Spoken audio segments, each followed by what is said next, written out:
Good morning students, আজকে সকালের class শুরু করতে চলেছি।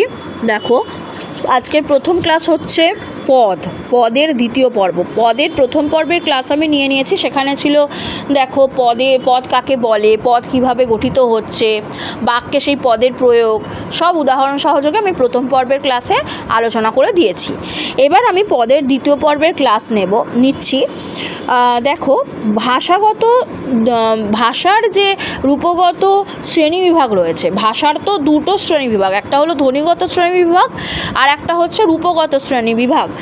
আর ভাষার যে ধ্বনিগত শ্রেণীবিভাগ সেই ক্লাসটা আমি এখনও নেব। সেখানে তো তোমরা প্রত্যেকে জানো যে স্বরসন্ধি, ব্যঞ্জন সন্ধি আছে, যার মাধ্যমে শব্দ গড়ে উঠছে এবং সেটা বাক্যে যখন পদরূপে বাক্যে প্রয়োগ করা হচ্ছে তখনই সেটা আমরা মনের ভাব ব্যক্ত করছি, ভাষা।